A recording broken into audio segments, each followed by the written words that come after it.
पाकिस्तान के अंदर टॉप या 71 मार्क्स पे लोगों ने डिस्करेज किया, ठीक ठाक डिस्करेज किया, बट खुशी कामयाबी से मिलती है, खुशी दीन से मिलती है और खुशी दोस्तों से मिलती है। मर्द घर से निकलता है, कमाता है तो घर वाले इज्जत देते हैं। नोट कर लिया कि सारी बात। क्या सक्सेस सीक्रेट है तुम्हारा? माशाल्लाह इतना अच्छा रिजल्ट शुरू से। मैंने ACCA पूरा ऑनलाइन पढ़ा। इनिशियल फीडबैक जो मिला हुआ उसने तुम्हें इम्प्रूवमेंट बार बार दिखा दी। क्योंकि सिस्टम ने काफी हेल्प की। एक तो रेगुलर लाइफ क्लासेस। मोटिवेशन क्या है भाई लाइफ में? पोर्टफोलियो मैनेजर मुझे बनना है। क्या टिप्स देना चाहोगे? कंसिस्टेंसी बहुत जरूरी है। बंदे को पेपर को समझना चाहिए कि आपको पेपर की नीड को समझना है। बड़ा डिबेट चलती है मॉक्स के बारे में। मॉक ने मुझे अश्योर करा कि हाँ मैं टाइम के अंदर पेपर सॉल्व कर सकता हूँ। इसको अपना स्ट्रॉन्ग पॉइंट बना के मैं इसे अर्न भी करूंगा और मैं इसको अवेयरनेस भी बढ़ाऊंगा। तो जो विफी की मेथोडोलॉजी आपको कैसी लगी? क्या मेथोडोलॉजी आपको लगी? विफी के साथ मैं आया क्योंकि मुझे परफॉर्मेंस मैनेजमेंट पढ़ना था और मैंने सलीमान मानिया का नाम बहुत सुना था।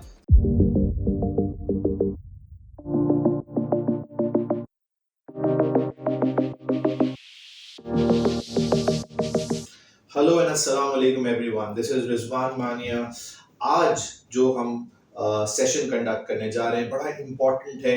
अगर आप भी पोजीशन होल्डर बनना चाहते हैं अपकमिंग अटेम्प्ट में, so do listen to this entire video. With me is Mohammad Kumail who secured nationwide position in Pakistan, which means ये टॉप रैंक पर आए पाकिस्तान में APM की पेपर के अंदर for September 23 attempt. How are you, Kumail? I'm fine, शुक्र अल्लाह sir. Kumail, congratulations, बहुत बड़ी चीज़ है कि आपने पाकिस्तान के अंदर टॉप या 71 मार्क्स पे, और ये वाला जो सेशन आज हम कंडक्ट कर रहे हैं, दिस इज बेसिकली वन जिसमें स्टूडेंट्स जो अब पेपर देने जा रहे हैं, चाहे वो कोई भी पेपर हो, they want to know things about you, what you have done, what is exceptional, right? तो सबसे पहले तो मुझे आप ये बताओ कि APM कैसे सोचा APM को ऑप्ट करने के लिए? अच्छा, जब मैं APM चूज कर रहा था, so a lot of people discourage me from choosing APM because नहीं लेते लोग, मुश्किल होता है, कहते हैं डिफिकल्ट है, पासिंग रेशियो कम है, आगे कोई फायदा नहीं देगा। तो पीपल प्रेफर के या तो एडवांस्ड ऑडिट के साथ जाओ या एडवांस टैक्सेशन के साथ जाओ। अब एडवांस्ड ऑडिट, मुझे ऑडिट की फील्ड इतनी इंटरेस्टिंग नहीं लगी टू बी ऑनेस्ट, और टैक्सेशन भी सेम बात है। फ्यूचर में मुझे टैक्सेशन में जाना भी नहीं था, और प्लस टैक्सेशन क्योंकि यूके का है तो आई डिडंट फील कि वो मेरे किसी फायदे में आएगा। परफॉर्मेंस मैनेजमेंट मैंने सोचा कुछ ना कुछ भले 1% भी मेरे काम आए, कुछ काम आएगा, कुछ मुझे बेनिफिट देगा, कुछ मुझे नॉलेज देगा जो मेरे यूज में आएगी। प्लस ऐसी मेरा एक पर्सपेक्टिव था कि मैंने परफॉर्मेंस मैनेजमेंट मुझे काफी इंटरेस्टिंग लगा था, वो नंबर्स का था, पर वो थोड़ा मेरा ऑब्वियसली गलत पर्सपेक्टिव था क्योंकि यहाँ पे पूरा थ्योरी साइड थी, यहाँ पे मैं कंसल्टेंट था, यहाँ पे मैं नीचे नंबर के साथ खेलने वाला जॉब मतलब पोजीशन में नहीं था। तो मैंने सोचा कि ये मुझे पेपर इसलिए फायदा करेगा क्योंकि मेरे फादर का बिजनेस है। मैंने कहा कहीं ना कहीं मुझे उसके सिस्टम्स को, कहीं ना कहीं मुझे वहां पे परफॉर्मेंस इंप्रूव करने में 1% भी बेनिफिट करेगा तो मेरे वसूल है। प्लस ऑब्वियसली मुझे अपने ACC में प्रोग्रेस करना था, तो कोई ना कोई तो मुझे चूज करना था। तो ये एक मेरे लिए ऑब्वियस रीजन, ऑब्वियस चॉइस बन गई थी। तो इसका मतलब कि लोगों ने डिस्करेज किया, ठीक ठाक डिस्करेज किया, but ultimately you opted for the paper and that changed your mentality actually, right? क्योंकि बहुत बहुत कॉमन परसेप्शन है लोगों का कि this is a paper in which passing ratio is low generally, वो पासिंग रेशियो को बेस बनाते हैं। वो पासिंग रेशियो पे कहते हैं भले ऑडिट नहीं जाना तो APM का पासिंग रेशियो कम है, टैक्स चले जाओ, टैक्स तो निकल जाएगा। APM ना जाओ, 34% पासिंग रेशियो है, कोई फायदा भी नहीं देना, बहुत ज्यादा इररिलेवेंट है, सब चीजें सुनने को आई थी। पर कुछ मैंने करना था तो मैं एडवांस परफॉर्मेंस मैनेजमेंट के साथ मैंने ट्राई मारा और मुझे अच्छा लगा। चलो जबरदस्त, that's a big achievement honestly speaking. It's not about APM, it's about कि कोई भी पोजीशन स्टूडेंट लाता है वो एक बड़ी अचीवमेंट होती है। अच्छा, मुझे ये बताओ आप कि आप विफी में जब आपने APM को ऑप्ट किया, तो जो विफी की मेथोडोलॉजी आपको कैसी लगी? क्या मेथोडोलॉजी आपको लगी कि ये अच्छा था और इसने आपको किस तरह हेल्प आउट किया? अच्छा, मैं इस चीज के साथ स्टार्ट करना चाहूंगा कि मैंने ACCA ओवरऑल पूरा ऑनलाइन पढ़ा। तो मेरा जो प्रीवियस एक्सपीरियंस था वो मुझे बस ये था कि मुझे रिकॉर्डिंग्स मिल जाती थी, ऑब्वियसली मुझे क्वेरी सपोर्ट मिलती थी, वो थोड़ी बहुत डिलेड थी। विफे के साथ मैं आया क्योंकि मुझे परफॉर्मेंस मैनेजमेंट पढ़ना था और मैंने सलीमान मानिया का नाम बहुत सुना था, तो मैंने कहा why not try another institute, तो उसमें मैंने आया। जब मैंने स्टार्ट करा तो मैंने देखा काफी अच्छा सिस्टम है। ना कि मुझे सिर्फ रिकॉर्डेड मिल रही है, पर मुझे फर्स्ट चीज जो मैंने नोटिस करी वो मुझे हर वीकली लाइव क्लासेस मिल रही है। एक तो पहली चीज ये थी कि लाइव क्लासेस में बंदा फेस टू फेस अपनी क्वेरीज ओपनली पूछ सकता है। एक वॉइस मैसेज या ऑन टेक्स्ट एक थोड़ा बैरियर हो जाता है, जब बंदा एटलीस्ट सामने होता है स्क्रीन पे तो थोड़ी आसानी हो जाती है। फिर दूसरी चीज ये थी कि मुझे प्रोग्रेस रिपोर्ट मिल रही थी, मेरा शेड्यूल बनाया हुआ था उन्होंने सामने से कि इस पेस के साथ चलोगे तो कंफर्टेबली कवर हो जाएगा। ये दूसरी चीज थी जिसके साथ साथ मुझे हर हफ्ते 2 हफ्ते में उसकी प्रोग्रेस रिपोर्ट मिलती थी कि मैंने इस वीक का 100% में से कितना परसेंट कवर कर लिया। तीसरी चीज जो मुझे मतलब बाकी सब चीजों को छोड़कर एक बहुत ज्यादा अपडेट लगा वो ये था कि मेरे रेगुलर असाइनमेंट्स ने मुझे इस चीज से हेल्प करा कि मुझे इनिशियली एपीएम खुद भी बहुत मुश्किल लगा। तो पहला असाइनमेंट मैंने दिया, मुझे मुश्किल लगा, ऑब्वियसली मेरे मार्क्स कम आए। दूसरा असाइनमेंट दिया, वापस मेरे का मार्क्स कम आए, मुझे तब भी मुश्किल लगा था। पर तीसरे असाइनमेंट तक क्योंकि मैंने काफी टाइम स्पेंड कर दिया था इस पेपर के साथ, तो मैंने कॉन्फिडेंस गेन कर दिया था। मैंने क्वेश्चन को कैसे अटेम्प्ट करना है, मैंने टॉपिक्स के साथ ग्रिप हो गई थी, तो मेरे मार्क्स इंप्रूव होना मुझे शुरू हुए।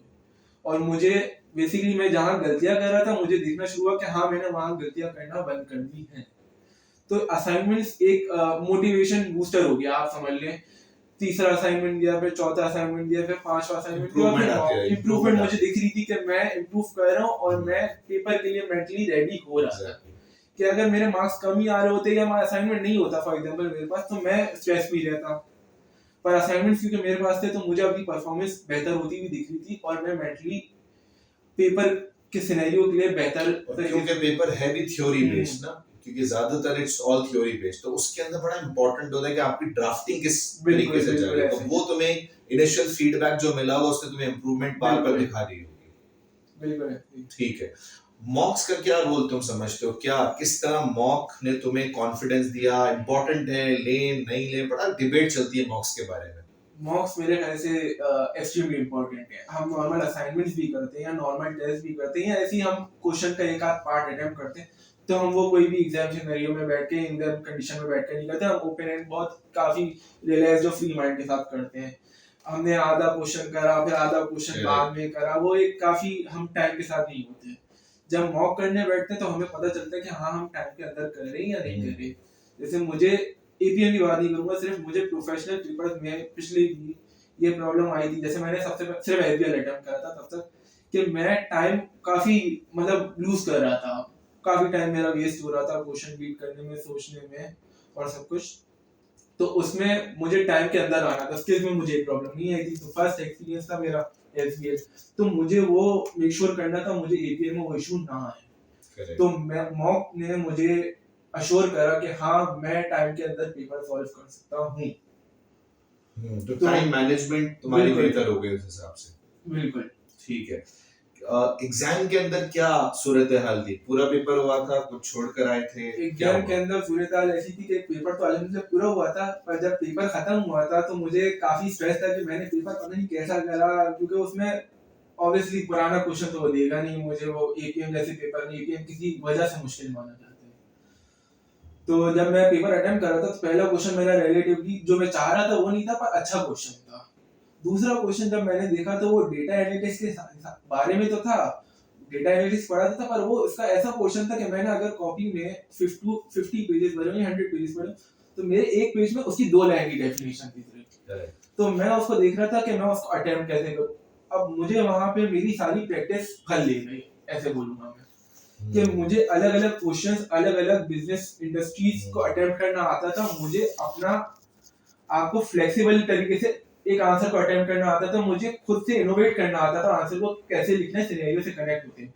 मैंने थोड़ी इनिशियली सिनेरियो से ली क्योंकि सिनेरियो ने खुद मेंशन करा हुआ था, टेक्स्ट वहां पे स्पीच एनालिसिस और सेंटीमेंट एनालिसिस का क्वेश्चन था। तो मैंने इनिशियल हेल्प क्वेश्चन में ही प्रोवाइड करी थी उसके लिए। उससे स्टार्ट लेते लेते ऑब्वियसली अब सोचने का अलग से टाइम नहीं होता, तो लिखते लिखते मैं टाइप करते हुआ मुझे आसानी हुई सोचने में। तो वो मेरी प्रैक्टिस एपीएम बहुत जरूरी है प्रैक्टिस के लिए। मतलब एपीएम में सिलेबस मेरे मायने मेरी नजर में नहीं है, एपीएम पूरा प्रैक्टिस का पेपर है। आपको पास पेपर के ऊपर 100% ग्रिप होनी चाहिए। अगर आपको ग्रिप नहीं है तो मेरे ख्याल से आप पास होने में भी स्ट्रगल करो। तो पोर्टल पे पास पेपर की कवरेज से खुश थे? पोर्टल में पास पेपर की कवरेज से मैं बहुत खुश था। टू बी मतलब इसको फिगर्स में पुट करने के लिए मैं बोलूंगा, मैंने जब मेरे सेशन एंड हो गया था तो मेरे पोर्टल पे अराउंड 170 टू 180 आवर्स थे, ठीक है। Okay. तो उसमें जितना मेरा अंदाजा था, कोई सिलेबस कवरेज तो बहुत ज्यादा लेती नहीं थी उसमें, 30 टू 40 आवर्स मैंने लगाए होंगे सिलेबस कवरेज पे 1x या 1.5x पे। बाकी 130 टू 140 आवर्स जो मेरे थे वो मैंने पूरे पास किए हुए थे, और वो सिर्फ 130 140 आवर्स नहीं थे, वो मैंने 2x पे लिखे थे, कुछ रिपीट कर रहे थे भले, पर मैं कह सकता हूँ कि एटलीस्ट वहां पे 2 घंटे के पास पेपर होंगे। और ये मेरे बेसिकली हर किसी को अपने पढ़ने के तरीके से अलाइन करना चाहिए, पर मेरा पढ़ने का तरीका मुझे लिखने से मैं भागता हूँ, उसमें मतलब मुझे नहीं अच्छा लगता, मैं बोर हो जाता हूँ, मैं थक जाता हूँ, मैं सो जाता हूँ इनफैक्ट करते करते, ऐसी मेरी पूरी आदत है। तो मुझे वो 2 घंटे की रिकॉर्डिंग थी ना, मुझे उसने काफी बेनिफिट करा कि मैं सुन के देखकर जो वहां पे लिखा होता है पढ़कर मैं उसको ऑब्जर्व कर सकता, अपने मतलब याद रख सकता हूँ। एक दफा नहीं हुआ मैं दूसरी दफा देखूंगा, पर मैं लिख नहीं सकता, मैं उसको रिटेन कर सकता हूँ। तो मुझे वो 2 घंटे 200 घंटे 250 घंटे वो थे, मुझे बहुत बेनिफिट दिए। मैंने ना स्टडी टेस्ट देखी, ना मैंने किट देखी, ना मैंने इसी स्टेट, मैंने बस वो रिकॉर्डिंग्स देखी पास पेपर की, और मुझे वो बहुत ज्यादा बेनिफिट करी। मगर मैं ऑडियंस से कहूँ कि आपको लिखने की प्रैक्टिस रखनी है, ठीक है। ओके, मगर ये बहुत जबरदस्त तुमने फीडबैक दिया पोर्टल की कवरेज के हवाले से। इसका तो जो स्टूडेंट कवर करता है पोर्टल को, पास पेपर्स की कवरेज पूरी करता है, then he is in very good position. Number 2, the second thing that you identified वो मुझे बड़ी अच्छी लगी कि in examination the topic that came was sentiment analysis था, voice analytics के बारे में था for example. the point is कि तुमने कहा वहां पे 2 मार्क की डेफिनेशन दी कंटेंट के अंदर, यू आर करेक्ट, बट उसको बिजनेस पर्सपेक्टिव से लिखना, सिनेरियो के हिसाब से लिखना, एज अ कंसल्टेंट लिखना कि उसकी यूजेबिलिटी कैसे अच्छी होगी, वो तुम्हारी प्रैक्टिस है, तुम्हें हेल्प। बिल्कुल बिल्कुल, ऑब्वियसली अब मेरी कॉपी में अगर 100 पेजेस भरे हुए तो उसमें हर 2-2 चीज की मैं पास पेपर पॉसिबल नहीं है प्रैक्टिकली देखा जाए, क्योंकि आप जितने भी चाहे आप जैसे पास पेपर ही कर सकते हैं ना, रेफर आप खुद से एपीएम के लेवल का पेपर कोई भी नहीं बना सकता मीननगर में, वहां पे ऑब्वियसली प्रॉपर लोग एम्प्लॉयड है, तो मैं हर 2-2 लाइन का मुझे पास पेपर नहीं मिल सकता, मुझे उसको इम्प्लीमेंट करना आना चाहिए खुद से, कि मुझे अगर एग्जामिनेशन सिनेरियो में कोई नया क्वेश्चन आया है तो मुझे इतनी प्रैक्टिस होनी चाहिए कि मैं उसको आंसर कर सकूं। ग्रेट, चलो ये तो हो गया तुम्हारा फीडबैक, तुमने कैसे पढ़ाई करी और क्या क्या चीजें थी। अब थोड़ा सा मैं दूसरे सवाल की तरफ आता हूँ, तुम्हारी इंस्पिरेशन क्या है? अच्छा, मेरी inspiration to be very honest मेरे फादर हैं। ओके, ग्रेट, बड़ी जबरदस्त बात है। उनको बचपन से देखा है कि वो मौके आने पे, ऑब्वियसली उनका अपना बिजनेस है, अपने बिजनेस में बंदा कुछ ज्यादा ही पैशनेट होके काम करता है। मुमकिन उन्होंने वक्त आने पे वो शायद पूरी रात भी लगा रहते हैं मेरे फादर की फैक्ट्री, और उनको हुनर है कि वो मशीन भी खुद मेंटेन करते हैं, बनाई भी उन्होंने बहुत सारी खुद। तो मैंने जब उनको मेहनत करते हुए देखता हूँ तो मैंने कहा, मैं सोचता हूँ कि मैं नहीं चाहता कि रात भर फैक्ट्री पे गुजारे, मैं उनका शोल्डर होना चाहता हूँ, पर मैं उनके लेवल की मेहनत भी अचीव करना चाहता हूँ। मैंने उनको देखा है कि वो रोज कंसिस्टेंटली काम करते हैं, उनके पास काम नहीं होता तो भी वो फैक्ट्री जाते हैं। एक कंसिस्टेंसी बंदे में होती है तो वो अपना गोल अचीव कर सकता है, वो सक्सेस हासिल कर सकता है। वो जो कंसिस्टेंसी मैंने उनसे हासिल करी, जो हार्डवर्क हासिल करी है, थोड़ा बहुत ऑब्वियसली इंटेलिजेंस भी मिली जिसमें मेरे फादर और मदर की वजह से है, वो ऑब्वियसली एक बड़ा फैक्टर बनता है। तो वो सब चीजें मुझे इंस्पायर करती हैं। मैं वो बंदा बनना चाहता हूँ कि मेरे फादर मुझे देख के खुश हो, उनकी आंखों में एक चमक आए कि हाँ ये मेरा बेटा है। करेक्ट करेक्ट, ये देखें, ये बड़ी इंपॉर्टेंट बात है, मैं लोगों से कहूंगा on behalf of Kumail, and I want to relate that with APM. अब वो जब अपना बिजनेस करेगा फादर के साथ, that is where APM will play a massive role. Honestly speaking, मैंने हमेशा कहता हूं कि ये आपको स्ट्रेटेजिक पोजीशन पे रेडी करता है, कंसल्टेंट बनाता है, but if you are a business owner, ये अब इसकी फैक्ट्री को इनहैंस करने में, सिस्टम्स को इम्प्रूव करने में, एंड डेफिनेटली बिजनेस प्रॉफिट्स को बढ़ाने में APM will play a very massive role. अच्छा, जबरदस्त। ये जो आपने बात कही, इसको पर्सपेक्टिव में पुट करने के लिए मैं अपने फादर के बिजनेस में अकाउंटिंग डिपार्टमेंट को पूरे मतलब मैं सिंगल आदमी हूँ, कोई इतना बड़ा बिजनेस नहीं है, मैं अकेले देखता हूँ उस अकाउंटिंग को।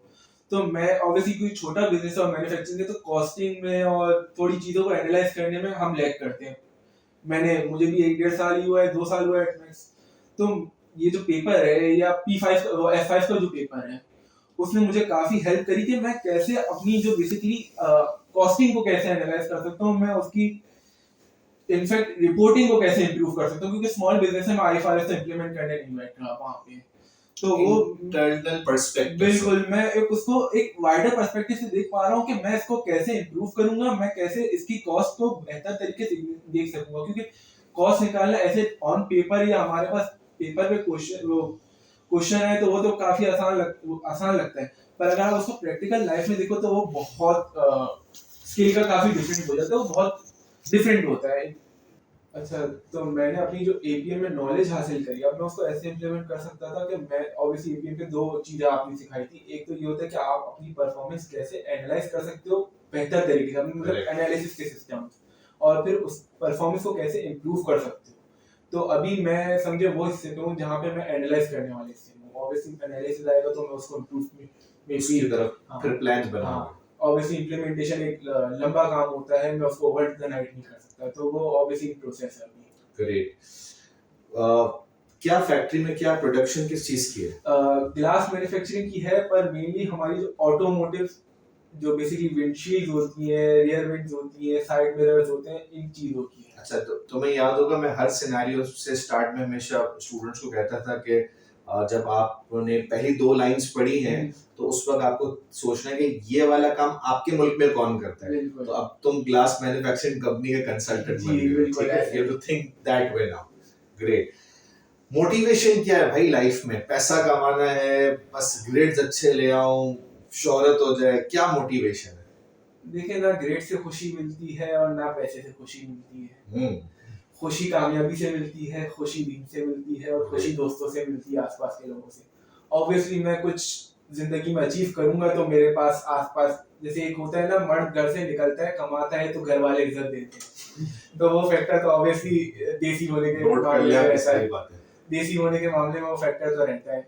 अब ये है कि मैं ऑब्वियसली एक पर्सनल बेसिस पे भी मैं सोसाइटी पे कुछ चेंज लाना चाहता हूँ। ग्रेट, ये अच्छी फाइनेंशियल बेसिस पे ही ठीक, पर मैं आगे सीएफए बनना चाहता हूँ, क्योंकि मैंने देखा हमारे कंट्री में, पाकिस्तान में, इंडिया में, मतलब ये जो सारे ऐसे कंट्रीज हैं जो एशिया में, फाइनेंशियल लिटरेसी बहुत कम है, और मुझे फाइनेंशियल लिटरेसी बहुत अच्छी लगती है, तो मैंने कहा क्यों नहीं मैं इसको अपना स्ट्रॉन्ग पॉइंट बना के मैं इसे अर्न भी करूंगा और मैं इसको अवेयरनेस भी बढ़ाऊंगा। ग्रेट।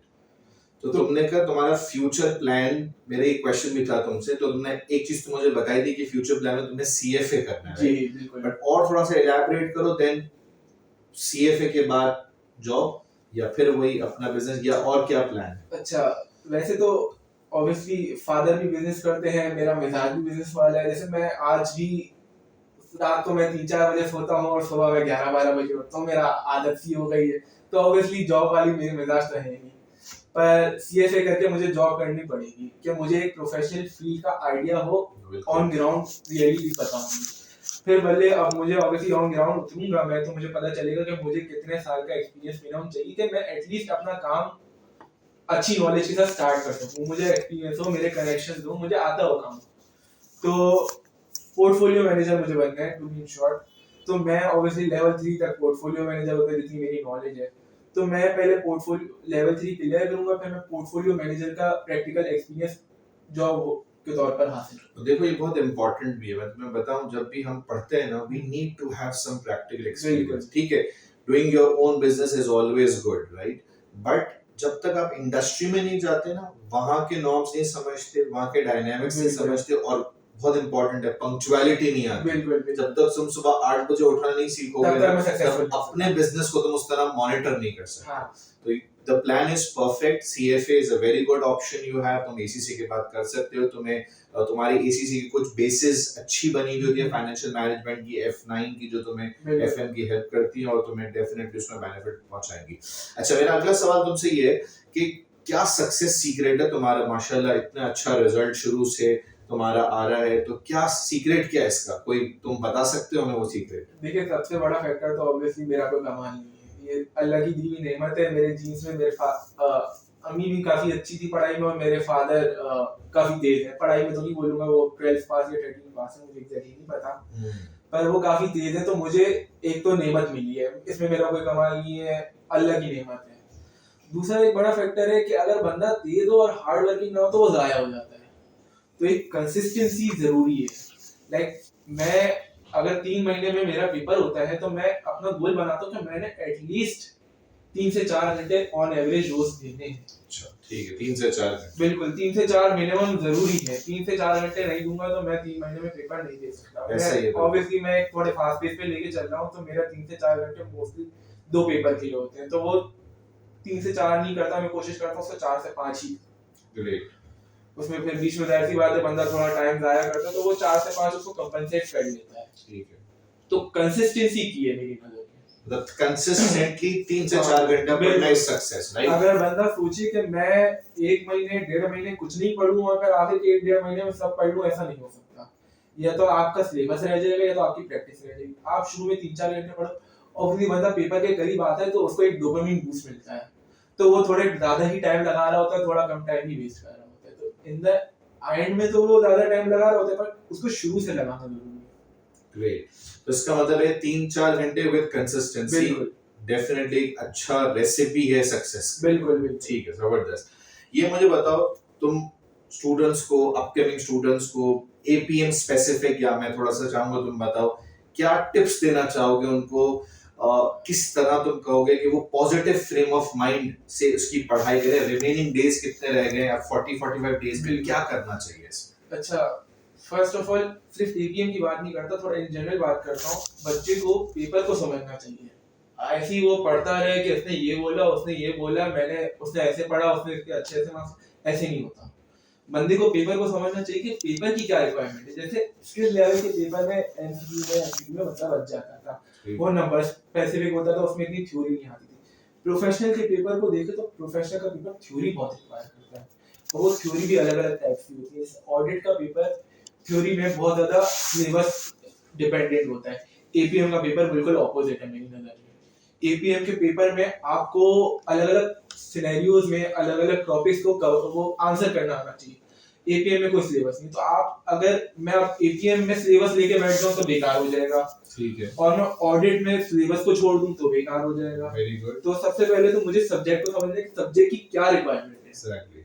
Point 2 consistency. कंसिस्टेंसी बहुत जरूरी है, और इधर मुझे एक तो आदत ने हेल्प नहीं करी, दूसरा मुझे बेसिकली सिस्टम ने काफी हेल्प करी। एक तो रेगुलर लाइव क्लासेस ने ऑब्वियसली मुझे फोर्स करा कि मैं तब तक अपना सिलेबस इस हद तक कवर कर लूं जितना टारगेट था। दूसरा उनका जो मुझे वीकली मिलता था, टारगेट मिलते थे जो उन्होंने पूरा शेड्यूल दिया था, उसके साथ साथ मुझे फीडबैक भी मिलता था कि मैंने कितना कवर करा। तो ऑब्वियसली अब मैं सिर्फ अपना देखूंगा तो ठीक है, पर जब व्हाट्सएप ग्रुप में मुझे दूसरों को पता चलता है कि हाँ दूसरे ने मुझसे ज्यादा कवर करा, तो ये होता है कि हाँ बंदा कॉम्पीट करेगा कि मैं भी उतना तो करूं, कम से कम दूसरे का करता तो मैं क्यों नहीं। करेक्ट। और फिर तीसरा फैक्टर असाइनमेंट्स। अब ऑब्वियसली मुझे असाइनमेंट का बेनिफिट दिख रहा था, पर असाइनमेंट की डेडलाइन भी मीट करनी थी, तो उसने भी मुझे एक हद तक सिलेबस को कंसिस्टेंसी के साथ कवर करने पे और साथ साथ में प्रैक्टिस करने पे मजबूर करा। ठीक है। तो वो एक काफी अच्छा पॉइंट था मेरे लिए कि मैं इस वजह से शायद पास कर टॉप कर सकूं इनफैक्ट। तीसरी चीज, मुझे अपने पढ़ाई के तरीके से उसको अलाइन करना जरूरी है कि मैं किस तरीके से कंफर्टेबल हूं। जैसे एपीएम में मैंने बोला प्रैक्टिस जरूरी है, पर मैं कंफर्टेबल था कि मैं ज्यादा लिखूं नहीं, मैं ज्यादा उसको रिटेन करूं, ज्यादा से ज्यादा लेक्चर्स देखूं, तो मैंने उसको उस तरीके से परस्यू करा। जैसे मैं ऑब्वियसली बोलूंगा कि एपीएम प्रैक्टिस डिपेंडेंट सब्जेक्ट है, आप प्रैक्टिस के बगैर एपीएम नहीं पास, पर मैंने प्रैक्टिस ऑब्वियसली करी, बिल्कुल मैंने उसको अवॉइड नहीं करा, मैंने प्रैक्टिस करी, पर उस हद तक करी जितने हद तक मैंने उसको जरूरी समझा।